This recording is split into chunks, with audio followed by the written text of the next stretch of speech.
Cordial saludo a todos. Soy Stephanie Caterine Díaz Arboleda, soy estudiante de la UNAD y estoy matriculada en el programa de Sociología.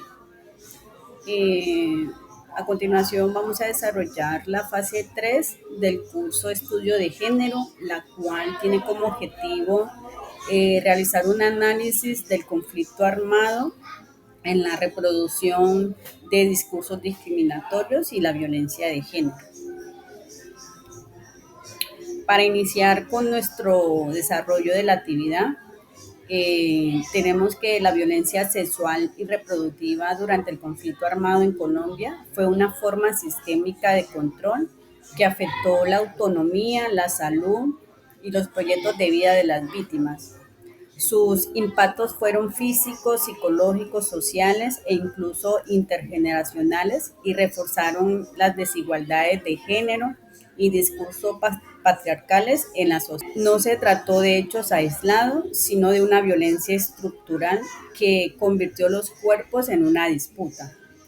Frente a esta, la Comisión de la Verdad ha propuesto recomendaciones orientadas a la reparación integral y a prevenir la repetición de estas violencias. Para empezar, es clave entender cómo la Comisión para el Esclarecimiento de la Verdad define la violencia sexual relacionada con el conflicto. Según la Comisión de la Verdad, este tipo de violencia incluye todas las agresiones sexuales cometidas por actores armados, no solo cuando hay fuerza física de por medio, sino también cuando se une el engaño en distintas formas de presión. Esto quiere decir que en contextos de guerra, la violencia sexual va mucho más allá de la identidad tradicional de violación y abarca un espectro mucho más amplio de abuso. Dentro de estas formas de violencia también aparece la violencia reproductiva, que se refiere a cualquier acto que afecte la capacidad o la autonomía de una persona para tomar decisiones sobre su reproducción.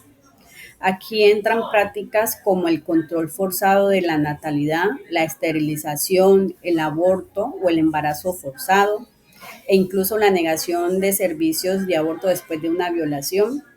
Es decir, que no se trata solo de agredir sexualmente, sino de intervenir de manera violenta y directa en decisiones profundamente íntimas y fundamentales sobre el cuerpo y vida de las personas.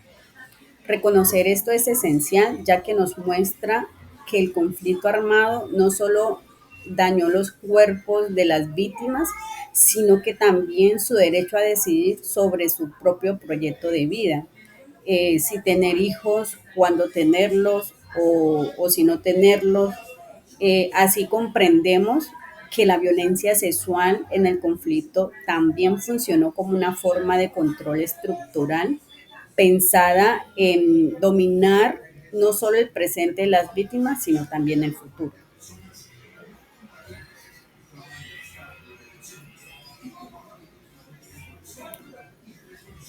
La violencia reproductiva durante el conflicto armado no se limitó a un solo tipo de agresión, sino que incluyó un conjunto de prácticas que afectaron profundamente la autonomía, la salud y el proyecto de vida de las personas.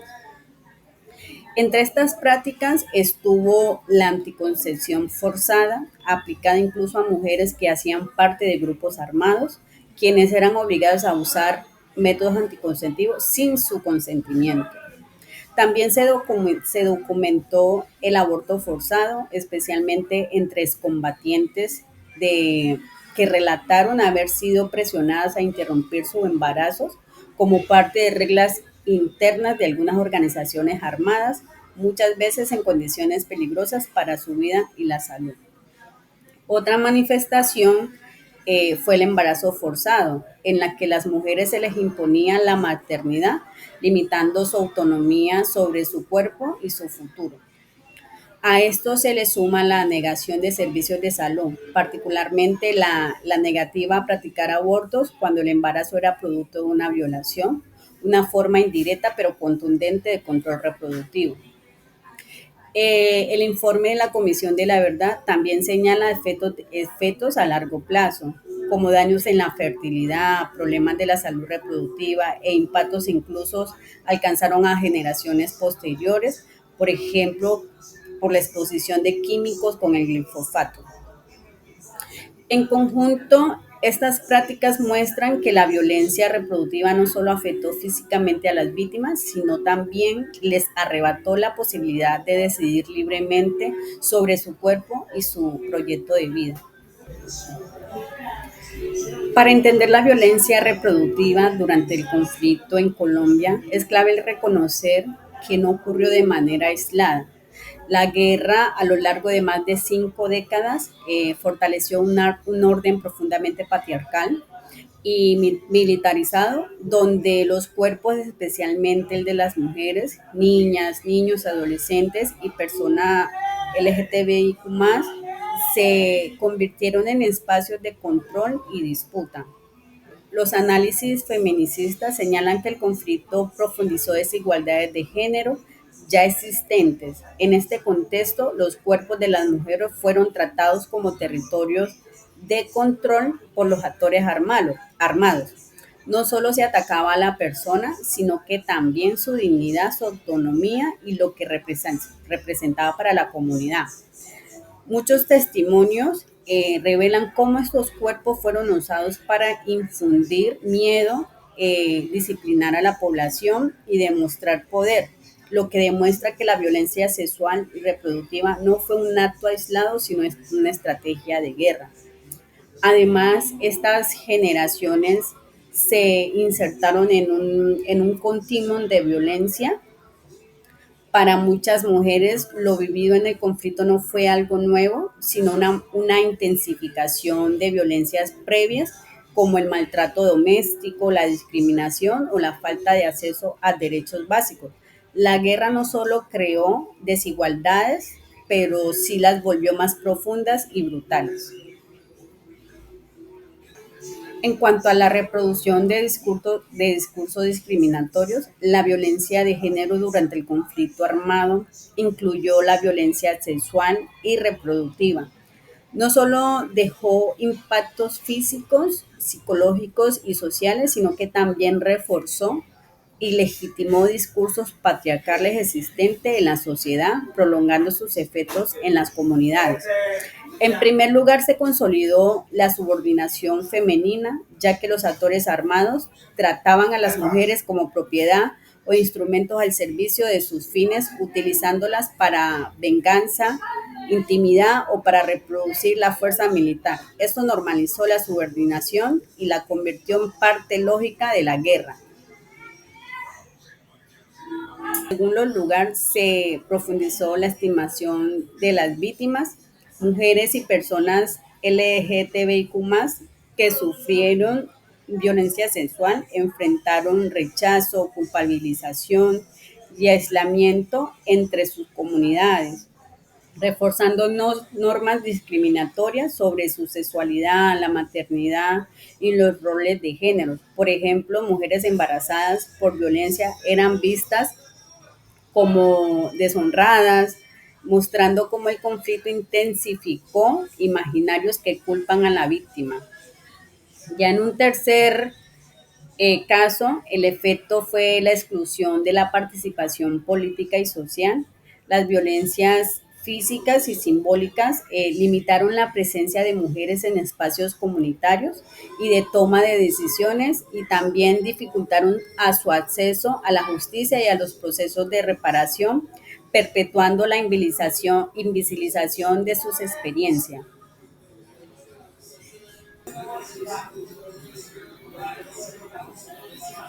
Para avanzar hacia la no repetición y garantizar los derechos de las víctimas, la Comisión de la Verdad propone recomendaciones que buscan transformar tanto las instituciones como las dinámicas sociales que permitieron la violencia reproductiva. Estas medidas lo que buscan es reparar el daño y prevenir su repetición. En primer lugar, se plantea reconocer formalmente la violencia reproductiva como un hecho victimizante, de modo que las víctimas tengan rutas claras de atención y acceso a la justicia, evitando que estas experiencias queden invisibilizadas. En segundo lugar, se recomienda garantizar acceso integral a servicios de salud sexual y reproductiva, especialmente en los territorios más afectados. Esto incluye atención médica, métodos anticonceptivos, interrupción voluntaria del embarazo, según la ley, el apoyo en la salud mental y condiciones que permitan recuperar la autonomía sobre sus cuerpos. Un tercer aspecto es el restablecimiento de los proyectos de vida. La reparación debe incluir apoyo psicosocial, educativo, económico y comunitario para que las víctimas puedan reconstruir sus vidas y fortalecer su participación social. Asimismo, se subraya la necesidad de transformaciones estructurales. No basta con atender casos individuales, hay que cambiar raíces culturales, sociales y políticas que permitieron estas violencias, como el patriarcado, el militarismo y las desigualdades de género, para construir una paz sostenible.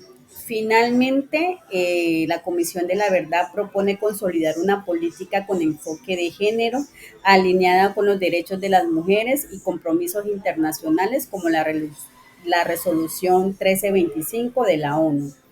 Esto incluye un plan nacional que articule acciones entre distintas instituciones y garantice la integración del género y la paz y la justicia. En conjunto, estas recomendaciones buscan no solo reparar a las víctimas, sino también transformar las condiciones estructurales que hicieron posible la violencia reproductiva, avanzando hacia una sociedad más justa e igualitaria. Y ya para finalizar con nuestro análisis, concluimos que la violencia reproductiva en el conflicto armado colombiano no solo dañó cuerpos y afectó vidas individuales, sino que también dejó huellas profundas en las comunidades y en las estructuras sociales que sostienen la desigualdad de género. Reconocer esta violencia nos permite visibilizar sus impactos y atender de manera integral a las víctimas, a un paso fundamental para la justicia y la reparación. Al mismo tiempo, transformar las raíces culturales, sociales y políticas que permitieron estas violencias es indispensable para prevenir su repetición y construir una sociedad más justa. Las recomendaciones de la Comisión de la Verdad, que incluyen reconocimiento formal, acceso a servicios de salud, restablecimientos de proyecto de vida y políticas públicas con enfoque de género, ofrecen un camino para que la memoria y la reparación se conviertan en herramientas de transformación social y garantía de derechos. Con esto finalizamos nuestro análisis sobre el impacto del conflicto armado en la reproducción de discursos de discriminación y la violencia de género. Comparto las referencias bibliográficas en las cuales nos basamos para hacer nuestro análisis. Muchísimas gracias por su atención.